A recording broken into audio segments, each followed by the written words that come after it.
as Harvey said, it has been a long time coming because it's really not my thing to sit up here and talk about my Quaker experience. Partly because I'm always so impressed by other people's Quaker experiences and how much they contribute to making the world a better place. But however, as I started to prepare, I realized that whatever spiritual depth I may have, I owe it to all the devout, loving people who have surrounded me all my life. Not only the Quakers, to whom we owe so much, but right back to my childhood. We were a small family. There was just my parents and my sister and myself. But our house seemed to be always full of visitors, neighbors in and out every day. Extended family would drop by for a couple of weeks in the summer or a couple of nights on their way somewhere else. And my grandmother spent half of almost every year with us, sometimes more than half the year. And you know, it was a comforting experience to have all these nice people coming and going. And one year during the Depression, my Aunt Charlena came with her family because they had been through a tough time, and they stayed a year. And of course, we visited too. We had lots of relatives that we liked to visit, and the warm welcome was really nice. Oh, and the hobos. I mustn't forget the hobos. That's probably politically incorrect, but every time a train went through the village, there'd be at least one unemployed guy come. Sometimes a couple, you know, ringing the front door bell and knocking at the back. And my mother would never turn them away, even if they were tough looking. They'd get a lunch and sit on the back veranda. But generally, they'd be in the kitchen having a meal. And what stories, what wonderful stories they had to tell. It was really great. And Rita, can you tell us where the village was? oh, Shubenacadie. That was where I spent the in-between years. I was born in Atticanish, Nova Scotia. That's a very, very Catholic town, or it was then. You know, there was a little Protestant church, but we didn't even know any Protestants. Everybody was Catholic. And there were schools. The day school was run by the nuns, and the boarding school by the nuns, and the university. Most of the professors were priests, or all of them were at that point. And there was a hospital where there was a training school for nursing, and that was run by the Sisters of St. Martha. But unfortunately, for our Catholicism, when I was 7, we were transferred to Shubenacadie because of my father's work. And it was a very, very Protestant village. We were the only Catholic family. And so we went to Mass every Sunday morning at 8 o'clock. Well, we'd go early. We'd be there about 7:30 so we could say the prayers with the sisters before Mass started. And in the wintertime, when we put the car away, we'd trudge through the snowbanks on an empty stomach because we'd be going to communion. And we'd stay afterwards for prayers. Meanwhile, our Protestant friends were having a wonderful time at the United Church with Young People's Society and CGID camp and Sunday school and, you know, all the potlucks, dinners and suppers. But the Catholic Church was very rigid at that point, and you couldn't even go to a wedding or a funeral in another church. My grandmother used to say you couldn't darken the door of a Protestant church, and so much less to go to any of these other activities. So anyway, where are we now? Yeah, Shubenacadie. And we'd have, every evening, we'd have prayers after dinner for about 3/4 of an hour on our knees, the rosary and all the litanies. And I don't know, even although I went back to Atticanish to finish up high school and my education. I think those in-between years sort of colored my impression of the rigidity of the Catholic Church. And at a certain point, I started looking around and visiting other churches.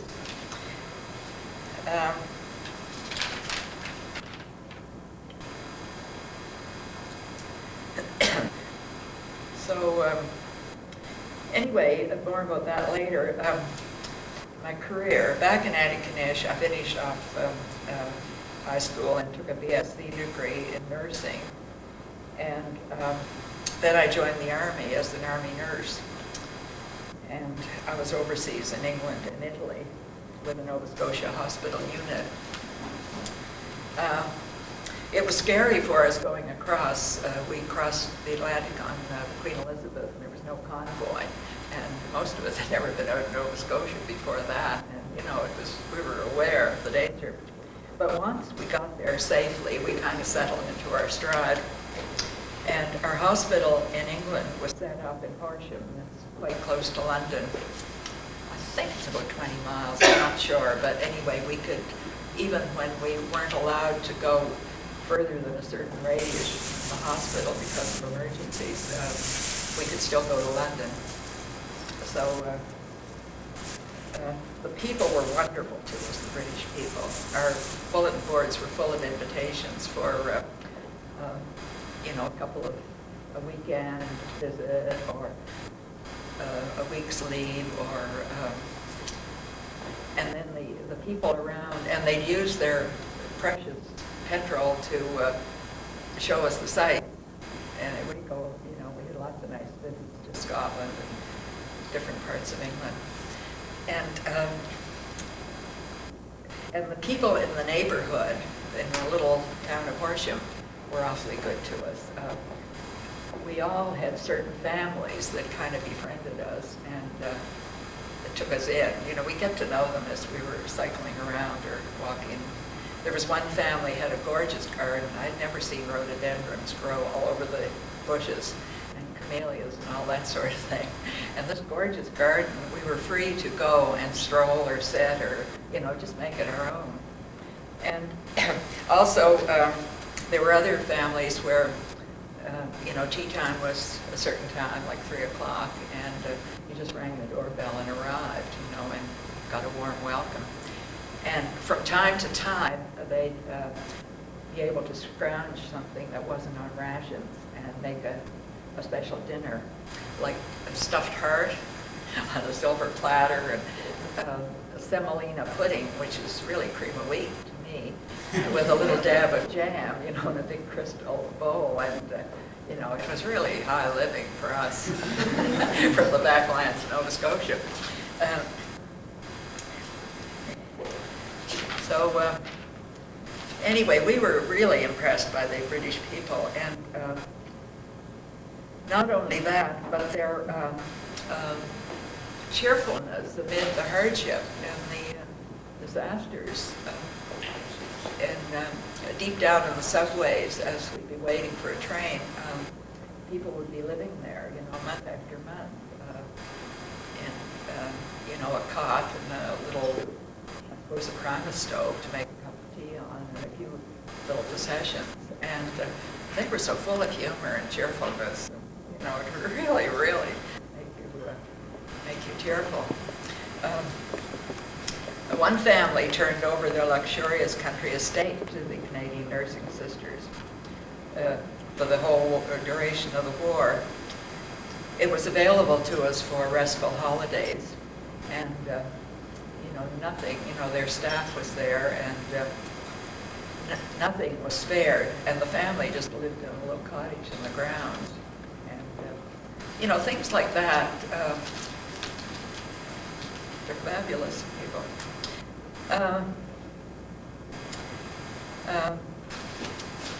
We worked hard, and there was a real closeness between us and our patients, the young men that we looked after. And I was there during the buzz bombs. Our hospital was never hit, but most of the time we'd assume we'd be okay. but some of the patients would really get kind of frantic and nervous and would need a lot of support and comfort. And also, on night duty especially, they tell us their troubles, like what was waiting for them when on discharge, and difficult social situations, and scary army situations. And we were like mother figures or big sisters anyway, and it was good. I think that was what led to my second career, social work. When I came home, I wanted to take further education, and by chance, two young women in the village were studying to be social workers. One studying medical social work, and as she told me about her field work and the courses she was taking, I thought, my goodness, that's what I was trying to do. And so anyway, I signed up for a master's in social work at McGill, and I've really enjoyed that profession. Over the years, I worked as a social worker in hospitals and family counseling agencies, and finished up as a school social worker. When the children were young, I worked part-time and felt blessed to have jobs that I liked so much. Jobs were more plentiful then, so I could choose my hours to suit the child care workers. Since I've retired, I've enjoyed doing volunteer work, mostly in hospitals and schools. Back in the 50s, I met and married Charles. We had a really good marriage with lots of shared interests. I was always thankful that he had such high moral standards, and he was a seeker and got a real charge out of helping other people. And so that was an inspiration to me. We also, most of all, we shared anything to do with art. He was a career artist, and I always dabbled. So we painted together. He had a studio at home, and he did freelance illustration. And then on holidays, we'd always travel and paint. The boys would come too. We had two sons, a year and a half apart, David and Brad. And early on, they got started on paints too. And so we'd all set off, for a good long holiday with our bag of paint and, a sketchbook or something, and that was really great. They kept it up until they were in their late teens, and then no way. I say, how much did my part of the trip cost? Well, next year I'm staying home with my friends, thank you very much. So anyway, then, we found junior agriculturalists and junior forest rangers, and especially economists, we'll come to that. And so anyway, we had a good time, and with some friends, we started the cooperative gallery, which was very successful. From about 10 people, artists at the beginning, it expanded to about 40, and it's still going. But it was very successful, and I was the treasurer. I wasn't a member because I'm not a professional artist, but I was the treasurer for about 8 years, and believe me, we had to stretch the money. We did all the renovations ourselves, and Charles was like a big daddy to all these young artists. There were quite a few young ones just starting out, and he was very, very good to them.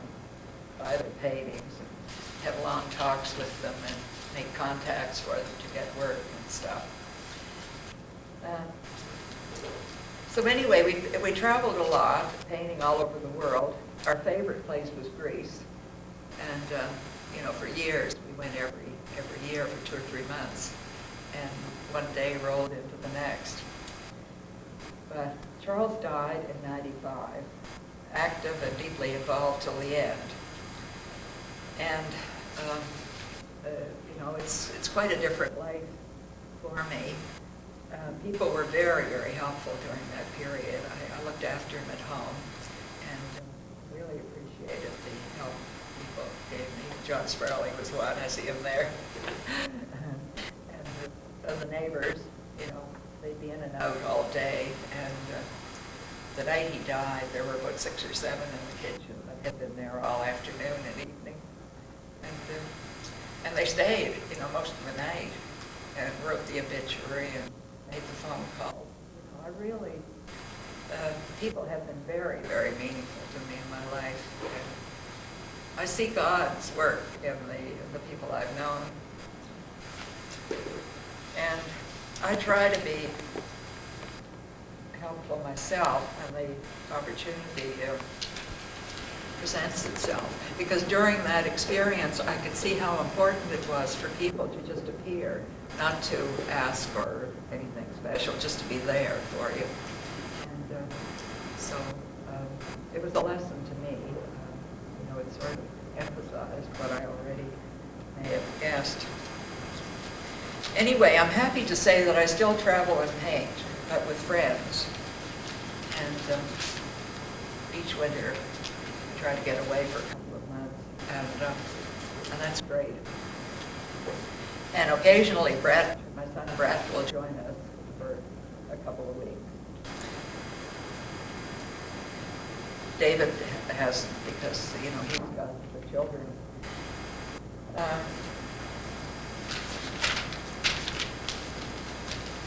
Spiritual path. When Charles and I met, we were both attending the Unitarian Church in Montreal. We married there, and the boys were christened there and went to Sunday school. And for a while, Charles taught Sunday school. And so for a number of years, maybe 7 or 8 years, we stayed with the Unitarian Church. And then we sort of thought we'd like something less intellectual and more spiritual. And we had a number of friends in Montreal who were Quakers. And we kind of admired how they lived their lives, you know, in a simple, quiet way. And it seemed to work.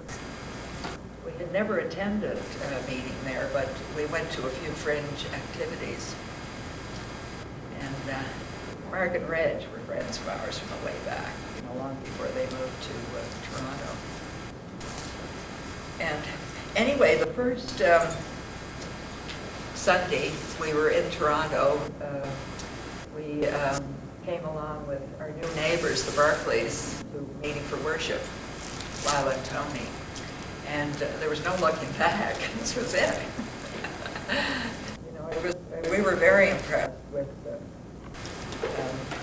simplicity and the silence of the meeting for worship, and sort of the direct communication with the Spirit, and also the good works that were being done all over the world by Quakers, and how they were known. Even though they're small in number, they seem to be very well known.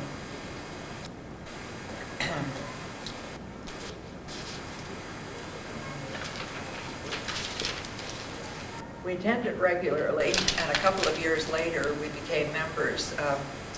Mark and Reg welcomed us into membership, and that seemed very appropriate. Now, the first summer after we arrived in Toronto, we discovered Camp Niconas. It was and is fantastic. For years, we went to family camp and community camp, the boys to the various kids' camps, and I'm still going regularly. Now it's to COD camp with other seniors. It's been the most enriching experience of our lives, full of beautiful memories and lasting friendships. I think David and Brett are committed Quakers because of camp. You don't see them very often here at meeting for worship, but they strongly feel that they're Quakers. And camp has been a very, very strong experience for them. French General Conference was also important to Charles and I. For about 10 years we went. There were about 1,500 Quakers from all over North America meet for a week every spring to share workshops and special interest groups and deeply spiritual friendships. And it was one thing we never wanted to miss. I've gone a couple of times since Charles died, but it's not the same. We used to wait and look out for each other, you know, like after our workshops, we usually take a different workshop.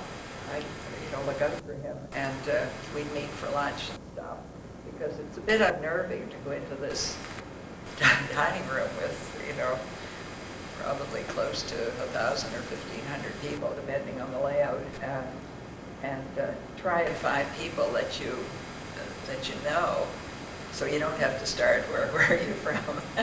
Oh, isn't that nice? Wrong, you sit down with anyone and you know that you have to sit down. Maybe for you it works, yeah. It works for everybody who tries it. Anyway, we'll think more about it, because I really did enjoy it, and I hate to think it's behind me.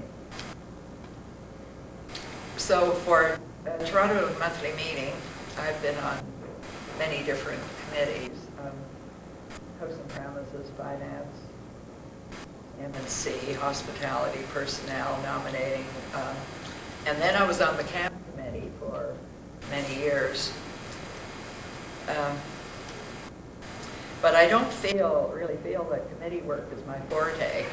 I often feel my contribution to Friends falls far short in comparison to the far-reaching work being done by other Quakers. And so I tend to feel more comfortable and effective on an individual basis. And I really enjoy helping someone out behind the scenes, and also receiving little acts of kindness when I'm in a needy situation. In this way, I see God at work, and like Reg used to say, God has no hands but ours, or something, and I feel that. I like to think I'm a good neighbor, and I'm happy to say I live in a great neighborhood, where I know a lot of people. And after Charles died, they used to have potluck dinners every weekend, and that went on for months. And then we had happy times, just spontaneously every weekend, and it meant an awful lot. So, and we help one another out. If somebody's in need and needs a drive to the hospital or this or that, we like to think it's like a village. Now, art is also a deeply spiritual experience for me. No matter how scattered I may feel, headachy, tired, all the rest of it, when I settle to paint, I become centered and at peace. Time stands still, and I feel I'm in the presence of the Spirit, much like I feel in a gathered meeting for worship. I'm really grateful for that. So to summarize, I believe I gain a great deal of spiritual support from other people. I relate to God through my friends, big and little friends. I have been blessed with close friends all my life and get a great deal of satisfaction from reaching out to help in times of need. I also am very touched and sustained when my friends sense my need and offer loving care. At times like this, I feel very close to God. So that's it.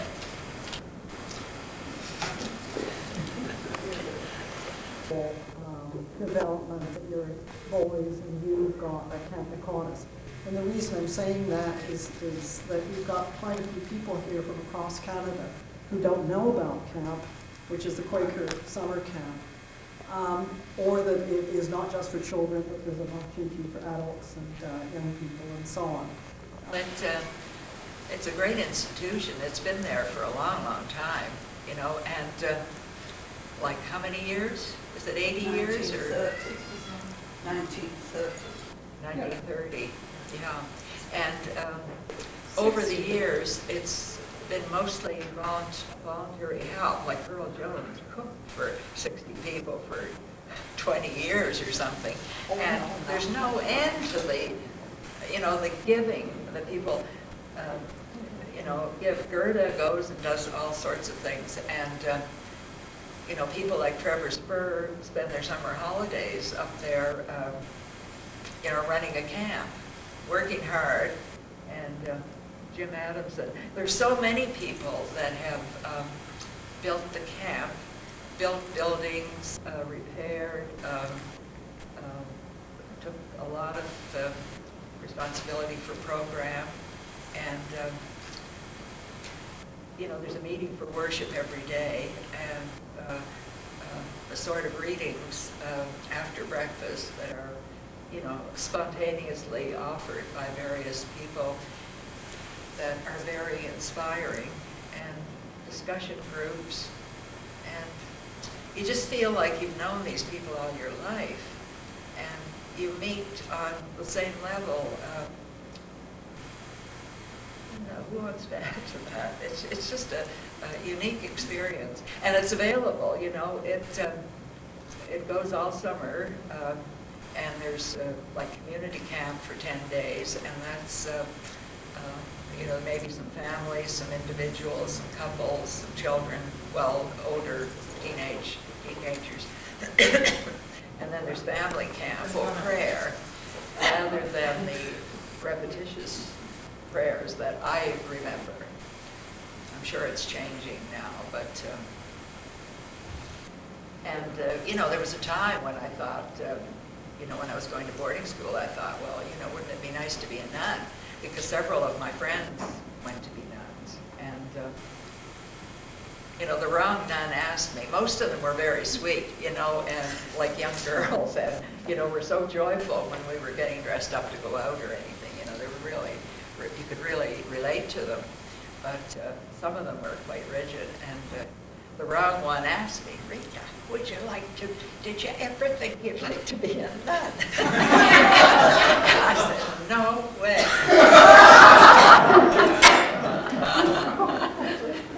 Anyway, that's beside the point. We are glad you are not a nun.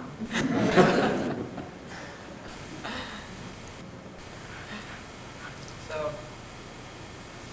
in terms of dedication to people, I would think you are a nun. well, I don't know. I have a good time doing it,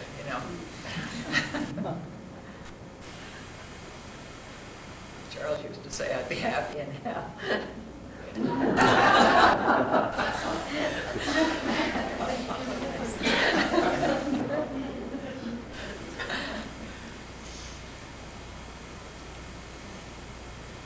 was curious about your painting. Is there a spiritual or religious aspect to painting, or do you think it's a very different kind of? No, it's just plain, I'll find a scene that I like, and then I'll try to copy it. That's about as far as it goes. It's the process that I find completely satisfying and spiritually fulfilling. Except that when we did the testimony to Charles, we quoted a most beautiful prayer which included art, his experience of art. Yes. I don't know whether you have that with you. No, I don't have it with me, but I remember it was from The Artist's Way. That made a big impression on him, and me too. Yes. You said this theatrical painting was the spiritual process. How did that come about, you started to paint and how to go into that? How, years ago? Yeah. Well, it started, I was living with two other women, and one of them had paints and oil paints, and she was going away for the weekend, and she said, why don't you try them out and see how you like it? And I always liked Utrillo paintings, these plain street scenes. And so I found a print of Utolo, and I copied it. I still have it, and and that was the first time that I tried paints, and I really liked it. You know, I still have it. Yeah, it's framed. And then I went to various night courses and dabbled away. You know, I'd always have a little kit with me. I remember on the beach one day trying to paint the color of the sand, and I couldn't get it, and I couldn't get it. And so finally I took some sand and stuck it on the oil paint, you know, to make the sand look like sand. So it was always an interest of mine, and you know, it was really nice for Charles that I was so interested, because we did a lot of painting together. And he was helpful, you know. That wasn't what drew you two together? No, we just, well, we met through a music group. We were, you know, sort of a classical music listening group. And anyway, we had that in common. And he was a pretty good social worker, too. You know, I'd sometimes discuss cases with him. And he was really astute, you know. Sometimes too astute, you know. I'd say, well, that's not right, you know, how can you say that? But then I'd have to admit, you know, that there was something in what he said. So we shared both those aspects.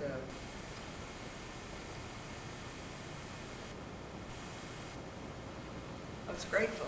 I was grateful I met him.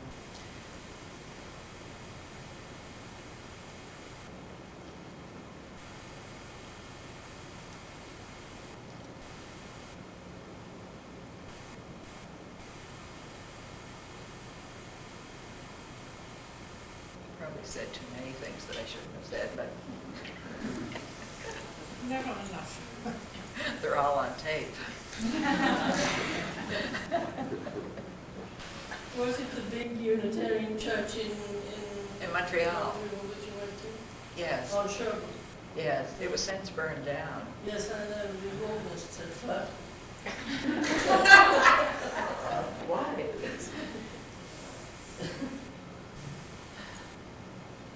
You know, the minister was Angus Cameron. He was a fabulous speaker. You know, he almost thought you should be taking notes. He was so intelligent and with it.